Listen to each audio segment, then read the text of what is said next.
Good morning, guys. Unfrequented world. How do you like my new ghetto getup? This is going to be a lifesaver. New gloves. We are ready to go detecting. Well, that's disappointing. I had saved a spot here. It was my great-grandfather's homestead, way back in the bush, nothing around. I didn't think there was any hurry to come here and detect this place. Apparently there was. I'll show you guys. Son of a beep. As freaking if. There's a four-wheeler trail that used to be an old road, goes up over that hill, and that was one of the roads they used to get in and out of here, I guess, back in the 30s. And right here, right in here was where the house was. And it's been, it's been gone for 60 years, but I knew where the trail was and I knew where the clearing was. Time to come up with plan B, I guess. So I have 4 more family properties out here that we can detect on, and we've detected on 3 of them. And my family was poor farmers back in the day, so it's not like we're gonna find anything really cool there. We would find, maybe some farming implements and buckles, things like that. But we're not gonna find coins, I wouldn't think, or anything like that. But I guess that's where we're gonna go. We're gonna try one of these spots or 2, so. All right, so back in the field where I started my metal detecting career. This is the first place I ever swung a detector. There's quite a bit of a field here. This was my grandfather's, but there was a guy living here in the 30s, and I don't know what was here before that. Okay, so I don't know if you guys can see in here or not, but right in here is an old root cellar.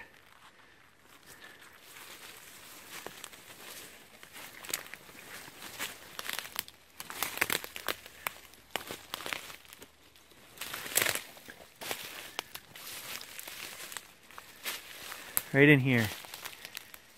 So I've checked this out once before when I first started metal detecting. Didn't have a very good machine and I didn't have very good technique. So the story here is that this guy built a little shack with his family, and they were draft dodgers for World War II. They were hiding out here, squatting on somebody else's land, and this is where their shack was from the 30s. I have no idea what was here before that. But there is the field behind us, which somebody at some point cleared and was using. So we'll check that as well. Okay, we've actually got a signal here, guys. Well, I did warn you guys about bush sites. They can be not so interesting. But there's a good 12-inch spike anyway. First find of the day. Well, here's something at the base of this tree here. Pretty exciting. I may have documented this before, but I knew there was a battery in the bottom of this root cellar. So I just found these lying under the leaves. I probably dug these up last time. But I don't know, some kind of old school multi-cell battery. I'm just going to make a junk pile up here on top of this tree. I'm not taking all this stuff out. There's a lot of old junk here. But that way, if I ever want to come back here again, some of it will be moved out of the way. Well, I think I got a bottle of some kind here.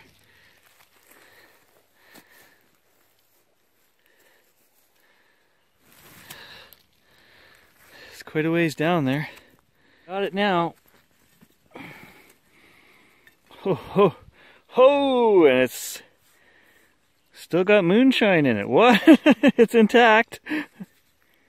Must have a cap on it. Look at that.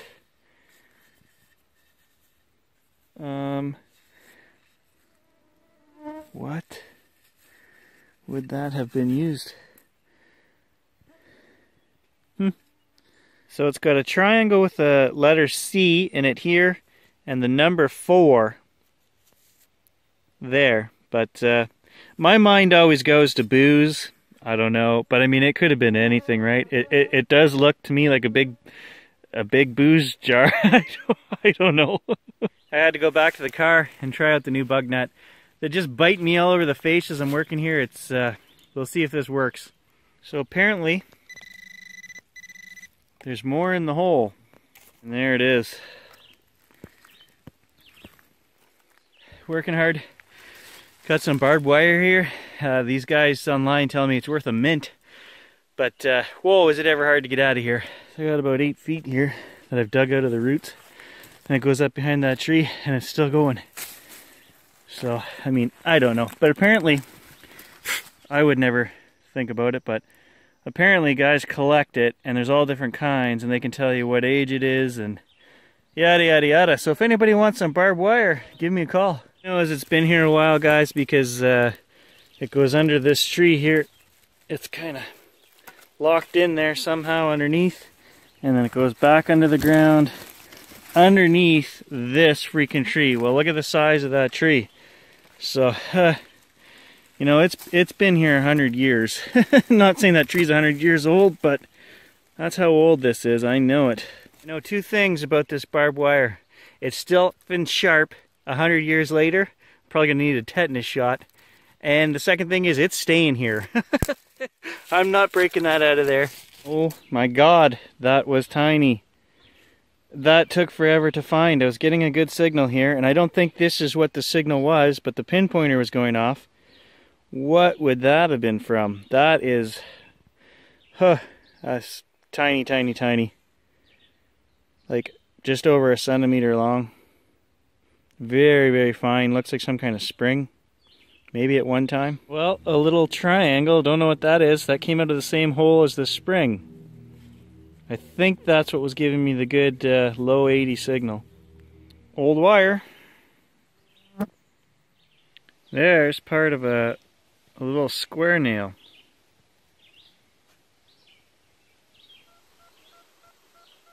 First, what I would call a good signal. And even then it's still bouncing around, but it sounds better. It's solid. Well, it was a solid signal because it's a lead bullet. Not a very big one, so this is where I got to give props to all those guys out there bush hunting and bottle digging. It is a crap load of work. I mean, I've worked an hour and a half here, and I feel like I've put in as much as 6 hours of regular digging. So kudos to all you guys for putting up with the bugs, the roots. Oh God, the roots. It's just so much work, and I enjoy watching every one of your videos. So Green Mountain Metal Detecting, especially you, bud, you get some good stuff. So a shout out to that guy. If you don't watch his channel, check it out. It's pretty good. That being said, how come I can't find a coin? So the cruiser is absolutely killing it here in the bush. It's just picking up these little targets. That was a solid 85. But then I wanted to show you the junk I found, and I dropped it, and it took me another 10 minutes to find it again. But the cruiser is working fabulously here in the bush. Yeah, this is why I don't do bush digs, guys. It's just crap. Alright, well that's a little cooler. Some kind of gear. At first I thought it was a shotgun shell because it was all caked in dirt. But I have no idea what that would have been used for, but definitely it's got to be a gear. So there's the shaft on the back. Okay, so we're just digging about 6 feet away over there, and got another really good signal over here, and look what I found. Is that a pocket watch? I don't know. I know nothing about that stuff, but I mean, it's the right size. Look at the teeny little gears in that thing. Somebody, please tell me, what is it? Look like such a dork right now, but if that is a pocket watch, that is my first one. So it's break time. My uncle just came down and was talking to me, and I asked him about the field here behind me. If grandfather had cleared that, or if it was done before, and he says he thinks these guys that were living in the bush here had cleared this and they were doing a bit of farming. So we're going to check that as well. It's hot, but at least there's no bugs out in the field, so it's time to move to the field. Well, first find in the field, an old 3855. That's a pretty old gun. My great-grandfather bought one in 1921. We still have the sales receipt for it. And that's the gun that I shot my first deer with. big old slow moving hunk of lead comes out of that. But anyway, it's looks like some kind of pegging. This would be flat with a peg right here through the middle of it. And it's just been folded over and snapped off. I don't know what that would have been for. Out of the same hole, what would appear to be another cell to a battery, I guess. It's all corroded and black, coming apart on the bottom here. And it looks like some kind of contact on the top. And a 12 gauge shell. That would be, you know, 1920s, Dominion, somewhere in there. I'm not exactly sure of that date, but I think that's what I looked up before. Well, big old chunk of lead. It's like a white metal that's just corroded away to nothing. Well, a blue powder, actually. Originally I thought it was part of a hub, maybe for an axle, but not sure on that. Call it for today, guys. I was wrong about the bugs. They are just as bad out here in the field, so I guess it's just that time of year, and we're not going to get away from them for the next month anyway. So anyway, thanks for watching, guys. I'm sorry it was a little boring. Like I said, the bush hunts just don't get as good as stuff, but thanks for joining me, and we'll try again tomorrow. Don't take any chances with old rusty barbed wire, guys. A little antibiotic plus pain relief and a Yoda Band-Aid. I should recover. We'll see. Yeah, that's supposed to be Yoda. Yoda best. Thanks for watching.